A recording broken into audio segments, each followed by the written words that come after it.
Hello everyone and welcome back to the Harkleroad-Adams channel on YouTube. My name is Drew Hare, this is Matt Harkleroad and Chris Adams. We're here to do a 2019 first quarter recap of the year.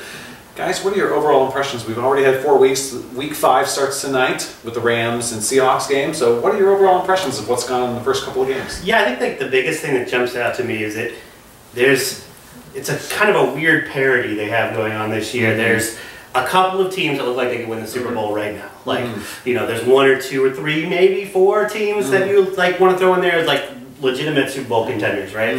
Then you've got a big pack in the middle where it seems like the talent level's pretty consistent. And then you've got a decent-sized garbage pool at the bottom, right? I mean, where it looks like literally maybe 20 teams could make the playoffs right now. I mean, just talent-wise, how the divisions are shaking out, and that maybe only 4 teams probably have a legit shot at winning the Super Bowl right now, unless things, you know, injuries, things change, and it is only week 4. Teams warm up. I mean, week 5, week 5 coming up before the Thursday game hasn't started yet on week 5. So. Yeah, I mean, I think that's the biggest thing that jumps out, and then you've got again like the Dolphins of the world and the Steelers and Cincinnati, the Bengals, like Cardinals. And Cardinals, you know, they're trying, but they have a long way to go. It looks like. Chris, how about you? Yeah, kind of similar to what Matt said. I think the season, and we'll get into this more as we get into more specifics, but it's been fairly chalky. I think. You know, you're looking at the teams that are at the top are the teams that, you know, by and large we expected to be at the top. The teams that are at the bottom are the teams that, by and large, everyone expected to be at the bottom. And then, as Matt said, there's this really big middle. There's a lot of 2-2 teams, a good number of 3-1 teams. There's a couple divisions that are only 2-2. Right, exactly. Yeah, which we will get to later. And a couple, you know, 2-1. A couple teams have had a bye and only have played 3 games, but really, there haven't been a ton of big-time surprises. There's no, like, darling undefeated team this far. There's no, like, team that was a Super Bowl candidate that's 0-4 and thinking about making a coaching change or anything like that. So it's been, I mean, it's been an entertaining first 4 weeks, but I wouldn't say it's been anything kind of really out there as far as the NFL is concerned. Yeah, there are, I mean, and just to recap, I mean, we taped... did all of our rankings right before the first game of the year, which was the Bears and the Packers, bringing us back to the Stone Age for that game. But, you know, at that point, Antonio Brown was still a Raider. That's great. He was a Raider at that point. And then just think about all the injuries that have hit the landscape. I mean, everything from Drew Brees and Ben Roethlisberger, I mean, even Nick Foles. You've had some of the guys who, you know, some of the young guns. Now you're having essentially Danny Dimes out there, Daniel Jones, and you know, we'll see if there's going to be a Washington quarterback change. But man, even just that landscape, it just feels like even with everything shifting, like Patriots are still good, Chiefs are still good. You know, Rams are still fine. It's really good for the most part. Yeah, the Cowboys are still right up there. They had a little snafu against a team that's throwing the ball 100 times a game. But you're with the Rams, you're going to have those kinds of games. I feel like if the Rams have like a 55-50 game, like 2 or 3 times a year, that's not going to surprise anybody. Right. Yeah. I mean, it's surprising that James Winston was there. That's true. That's the most surprising part. But going off of the concept of surprises now, talk about what is your biggest surprise if you have only one, and feel free to talk about more, but what's your biggest surprise in the first quarter? I mean, I think one of the things that's really surprising is that we're getting a lot of pretty solid quarterback play out of some guys that either we didn't expect to or were the first time they're ever playing. I mean, you've got you know, Gardner down in Minshew down in Jacksonville. You've got Daniel Jones, who looks pretty good. I mean, I think you know, in Arizona, they're happy at this point. I mean, they haven't won any games, but you know, they're kind of happy the way Kyler started out. I mean, they can play. I mean, that game, the first game of the year against the Lions, was a ton of fun to watch. It showed you that the kid's got all the skills. They don't have a lot of weapons around him, but I think, like, you know, it used to be in this league that if you were starting with a rookie quarterback, that you were destined to fail for a little while, right? And now these guys seem like they can just jump in and be okay. Not maybe world beaters, but where you have some hope for the future. You know? How about you, Chris? Yeah, so I kind of mentioned a little bit. One of my surprises was kind of how few surprises there were with this league, being the kind of things that are all kind of chalk. But a couple, I'm going to go one team and one individual. On the team side, the Detroit Lions, 2-1-1. I mean, on paper, the record isn't all that great. But they could be undefeated if things break the right way. Yeah, I mean, this was a team that a lot of people were thinking maybe is going to be having a top 10, maybe top 5 pick. And yeah, they start the season in a weird game tying against the Cardinals. The Cardinals, but then they come back and get 2 really quality wins against the Chargers and Eagles, and then push the Chiefs to the brink. Yeah, they were winning for most of that game last week. So are the Lions going to be a playoff team? I would still say probably not, but I think they're. It's a tough division. Yeah, it's a very tough division. And you know they may end up finishing. They probably will end up finishing last in that division, but they may be end up. If the season ends being the best last place team. I'm feeling Minnesota's going to give them a run for their money. Possibly, yeah. Or either one of those teams. One of those two, I think. So, again, as I said earlier, there's not a lot of huge surprises, but on the team side, I'm going to go with the Lions. And it's been a pleasant surprise. And then individually, I'm going to go with Shaq Barrett up in, or down in Tampa. 9 sacks. Yeah, that's crazy. Leading the league. And he's had a nice career thus far, but, I mean, the next highest guy is Myles Garrett with 6, and I mean, we love Myles Garrett here on the show, and he's a guy we expected to be in the conversation for Defensive Player of the Year. Barrett, like, the fact that he has 3 more sacks than Garrett and everybody else in the league is crazy. Yeah, I mean, I guess on that same side, you can talk about the slow start that the perennial now, Defensive Player of the Year has had, and that same stats category, as a bit of a surprise. I mean, he had a slow start last year too, so we'll see if he picks it up going forward. But maybe that's to say, that teams are basically running their whole game plan around what he can do now. And I will say though, Donald, even if he doesn't get the sack numbers, he impacts the game so much. And the great ones will always show. I mean, Garrett will have that. Garrett has some good sack totals, but even in those games where he was, especially in that Baltimore game, he wasn't maybe not getting all the sacks, but man, just the pressure that he was able to put on them, it really looked like it impacted Lamar. Going back to our predictions video, I said at that point that the NFC South might have been the best division. I think Chris's prediction is saying that the NFC North was the best division. I think in the first 4 weeks. I think so. Chris, talking about biggest disappointment. What has really surprised you in a negative way in the first couple of weeks? Yeah, honestly, I don't really have anything that really stands out too much here. As I said before, like the teams who are bad are more or less the teams that we expected to be bad. I mean, you can say the Atlanta Falcons, they're 1-3. They're a ton of talent there. But I remember in our last video, Matt said, they could go 10-6, and I would not be surprised they could go 6-10, and I would not be surprised. Maybe you expect a little bit more out of that team with the offense there, and what they're able to do. So I would maybe go with them as far as if you're asking me to pick a team. And just maybe this isn't really a disappointment anyone's fault, but just the fact the quarterback injuries, the fact that Roethlisberger is out for the year, Breeze is going to be down for a while, Foles is going to be out here, Mono, and said he said today he just didn't want to die when he went out there. So I guess I agree with you. Die. So yeah, I mean, I'm disappointed that we don't get to watch these good quarterbacks on a weekly basis.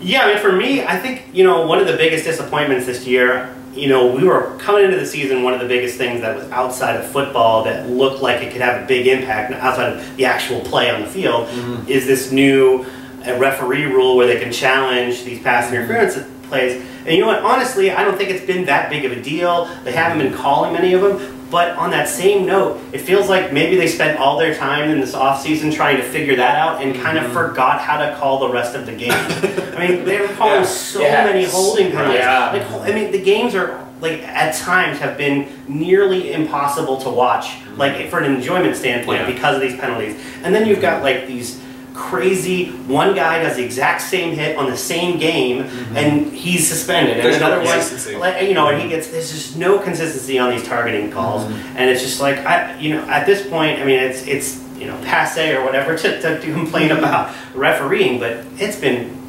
exceptionally bad this year in my opinion. And it almost feels like it's preseason for the referees too. And kind of, if you guys don't mind a little bit of a tangent, I want to talk about, we've talked in the past, a lot of players are sitting out or playing very minimal snaps in the preseason. Is September the new preseason? It might be. I mean, there had been, just that first Thursday night game. I mean, how bad was so bad.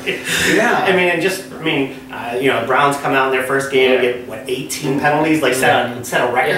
I mean, and it's just, I think it's a lot of you know, it just does feel like a lot of these teams are ramping up, which I think is going to make the second quarter of the season, you know, really interesting, because I think, you know, you can kind of see a couple of teams starting to go on their way up, and maybe one or two of those teams that was playing pretty well, maybe they start to trickle down to where we expected them to be. Again, not that there's too much difference from where we think, but I think, you know, maybe things kind of start to wash out, and I agree. I think it's that. I mean, I think maybe playing 8 snaps in the, you know, you think that's bad sometimes? It might not be the way to go, right? Especially since wins in September count as much as wins in December, right? Yeah, but kind of talking about those teams, you know, especially the surprise teams. I mean, we've seen some teams start off 3-1, 4-0, but you know, you've had some teams that have been a little bit cold. You know, what teams have you seen over the first couple of weeks that have been hot that might come back to earth? Which ones have struggled that you might see, you know, kind of even out? Chris, what do you think? Yeah, I mean, the obvious one that you go to is the Buffalo Bills. I mean, they started off 3-0 and played a very, very easy schedule through 3 weeks, and didn't even look particularly great during the first 3 games. But then they come out in week 4 and they give New England, you know, everything they can handle with a backup quarterback playing a good chunk of it. So I think Buffalo is greatly improved, and they're clearly the second best team in the AFC East. Right. And they may be in the wild card consideration this year, but I expect them to fall off a little bit, especially, you know, Josh Allen left the game with an injury in the first, and he's kind of inconsistent to begin with. You know, I expect them to be in the mix, but I don't expect them to stay on this pace. Okay. Yeah, I mean, the 3-0 at this point, San Francisco 49ers, with a very weak start to their schedule as well.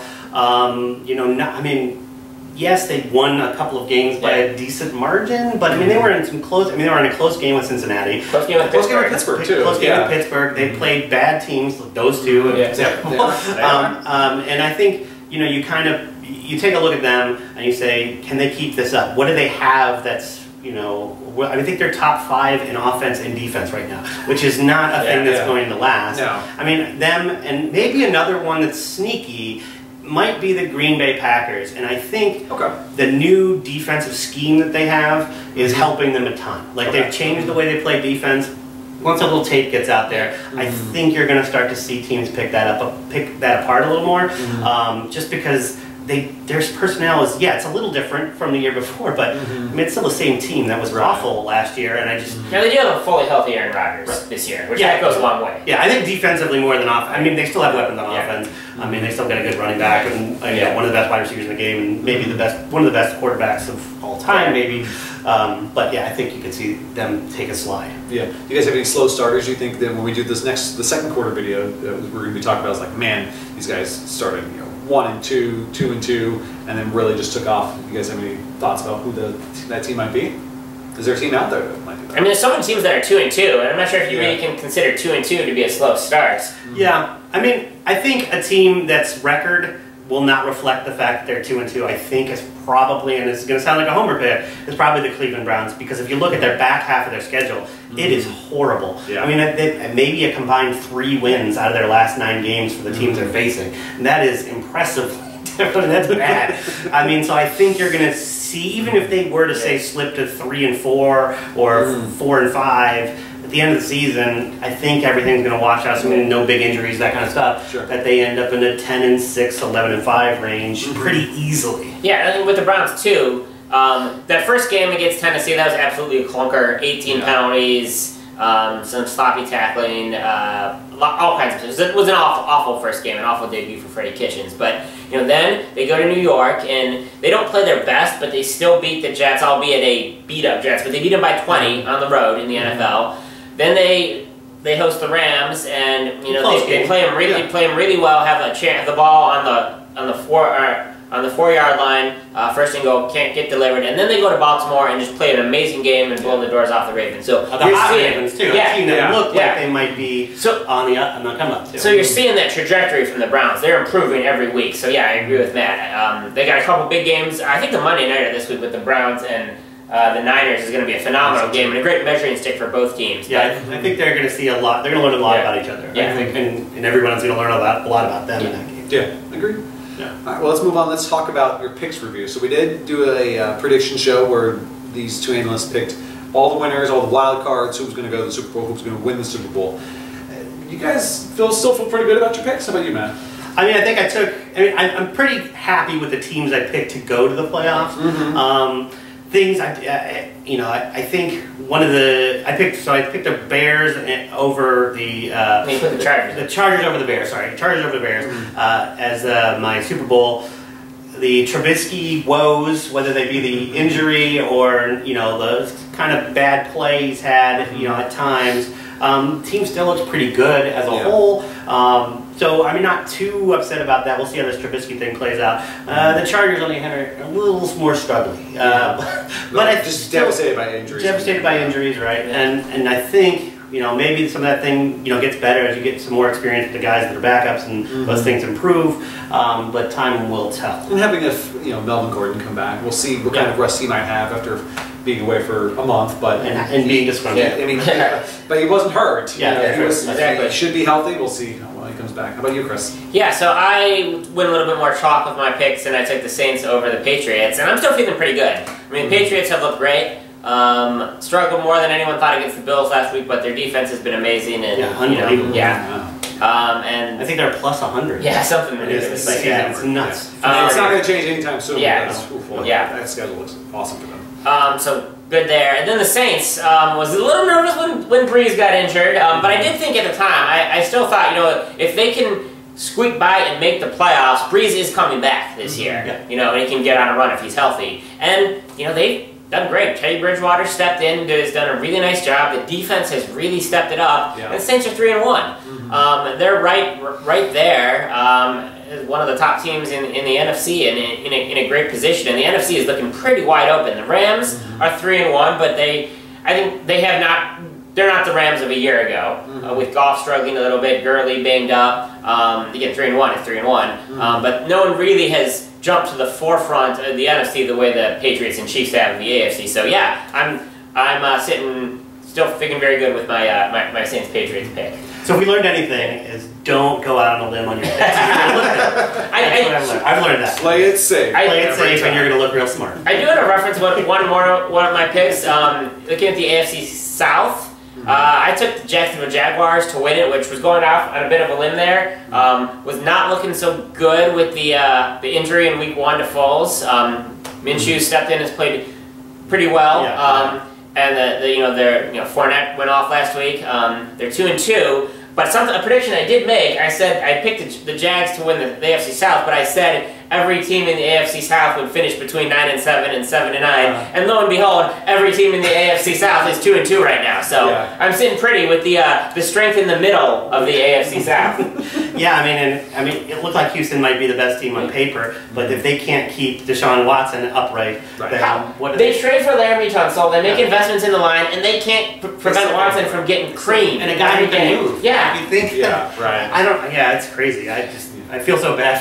So, another maybe kind of a segue from that to kind of just a general trend in the NFL. I think offensive line play is maybe at an all-time low in the NFL. Like, I don't know if there's like a correlation to be made with the college systems, or they're just the quick release in college. They're not developing good linemen, but it's bad. I think it's a lot of scheme stuff too. Like they're doing different kind of blocking, like things that either they kill you and you get large chunk plays, or you don't get anything, or like plays that are slow developing in the backfield, misdirection, and if you get someone to penetrate, then you're likely to get a sack. And I think that's the new NFL offense is misdirection and try to get home runs on any type of play. Like it doesn't need to be a long bomb to get a home run. You could have a Nick Chubb who's willing to take a 180 yards, or Dalvin Cook who's doing the same thing. I think that's just the NFL offense. Yeah, I think defensive line size, speed, quickness, like that's at all-time apex. Yeah, I think that there is correlation that goes with that too. Yep, that's fair. Matt, who's your MVP after the first 4 weeks? That's not Pat Mahomes. Yeah. Okay. If we take dang, you took the easy one out.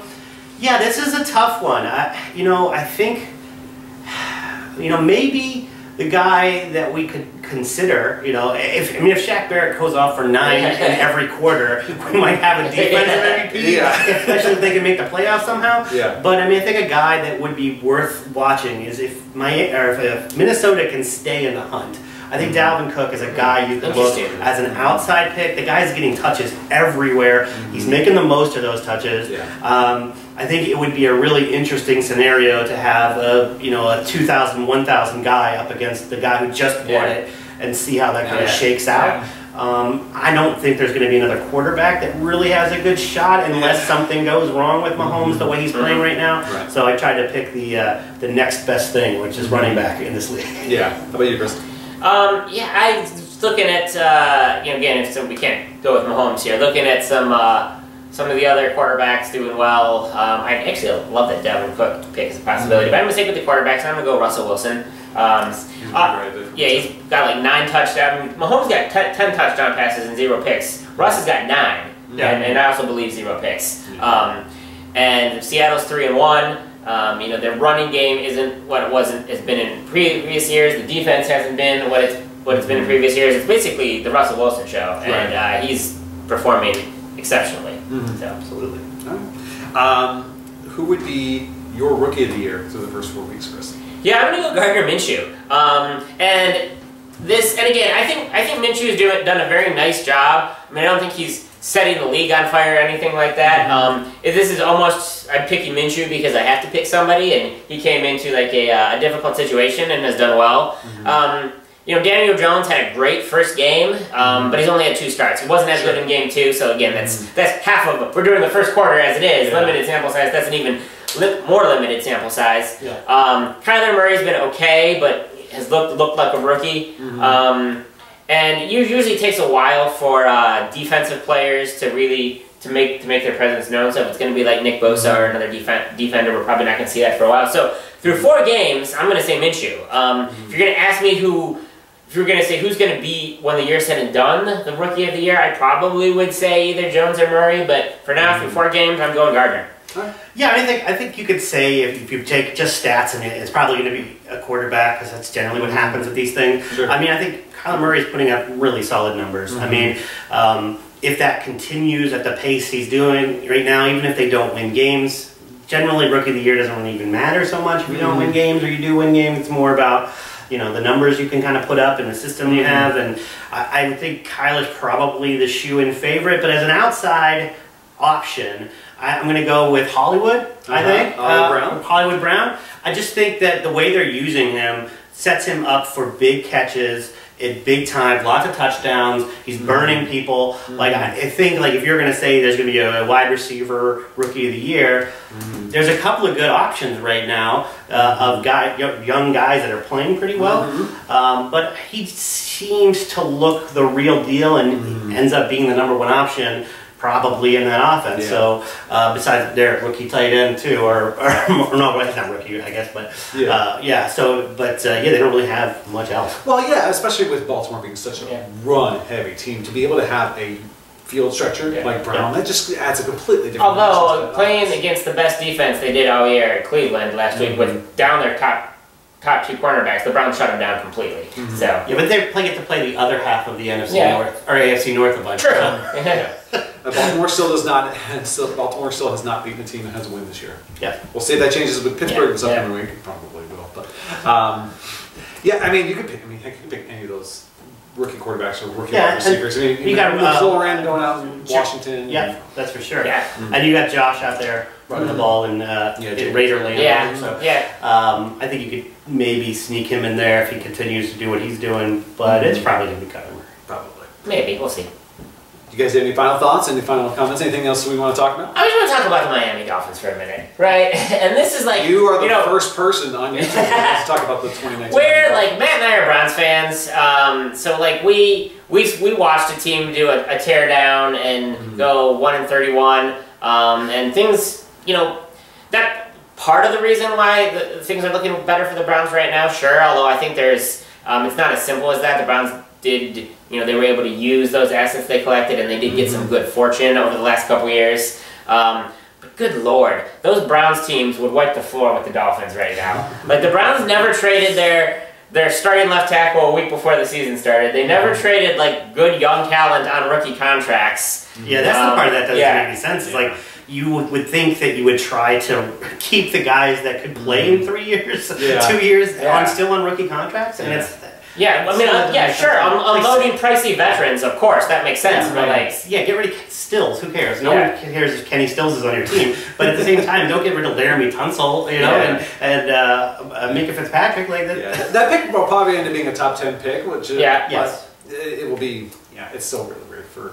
and he's still really good. It's not because of any kind of injuries or anything like that. And the other thing too, like using the Browns as an example again, like the Browns. In their 1-31 round, they had a number of close games that they were in it, you know. And if they had a better coach, they probably would have won a few more. And the Dolphins, they're just getting blown out week in and week out. It's like almost, I mean, I understand that like doing a tank job and a rebuild like that may be good for a team in an individual circumstance, but it's not good for the league. Like, yeah, I mean, I don't know. Is it better to stay at 4-12 for a bunch of years, or is it better to just throw it all in the wind? Yeah, I get why they're doing it. I mean, at the end, you know, it's almost entertaining to watch. It just sucks that everybody gets a free win out of playing them. But you know, if you're my final thought or thing to talk about, I mean, it's kind of crazy. I know this, you know, New England has been talked about, but how many times do they retool, completely change up what they do, and manage to be the best team in the NFL consistently? It's not like it's been great offense every year or great defense. Like last year, you know, their defense was good in the playoffs, but it wasn't good all season. And then it turns on, and now they're the best defense the league has seen in ages. Like, what is happening? I don't understand how they can do that. I mean, they made a couple of moves, but geez, it's just, it's almost like they're playing with cheat codes on sometimes. And it's, you know, it's... Well, it felt like they were going to have that cheat code with Antonio Brown, and then he's literally in camp, you know, for what, 10 days or something like that. It's not, my goodness. Well, they got a touchdown out of him, so that was all. Well, yeah, so that's worth $9 million signing bonus, I think. Yeah. Well, he's going to make sure it's that. But that's still up for debate. Right? Yeah, right. But the Bills played him as well as anyone has last week, so it does show you. I mean, still the defense still played great, though. Yeah, the defense did play great. Yeah, the defense played great, and they had an injured Allen on the other side. But at the same point, I mean, their defense still played great. So yeah, it's weird. I don't know how they do it. Yeah. Any final hot takes? I need a hot take from both of you, Chris. Put you on the spot for a hot take. Hot take. It is YouTube, and you guys are NFL analysts, so you need hot takes. Oh, put us on the spot. Okay, I'll give you a hot take, and I kind of said it earlier, but I think Dalvin Cook goes 1,000 this year, with maybe upwards of 30 touchdowns. Like up on that number. Not going to get there, of course, but on the high side of the 20s, I think could be what would happen if they continue. Big monster number, man. I mean, there's a lot of big numbers in that statement, but that is hot. I like that. Chris? I guess I was kind of hitting on it before, but so in my initial picks, I had the Pittsburgh Steelers as my second wild card. I know we're not allowed to change our picks. It's, you know, ride or die with our picks here. Obviously, I made that pick before Roethlisberger, but if I were able to redo my picks for that, I think I would go with Buffalo Bills making the second wild card. I've seen enough there to like. Again, and they also get the advantage of playing the Jets and the Dolphins twice. So and they've already played the Bengals. Yeah, you can't go wrong with that. Yeah. All right, guys. Well, hey, appreciate your time. Thank you guys so much for watching. Come back in a month. We'll have another video for you. Make sure to hit the subscribe button. Look at all the other videos. See how our analysts were right and wrong with their quarterbacks, their running backs, and their wide receiver picks and their rankings. And for Drew Hare, Matt Harkleroad, Chris Adams, thanks for watching. Take care. Thanks, guys.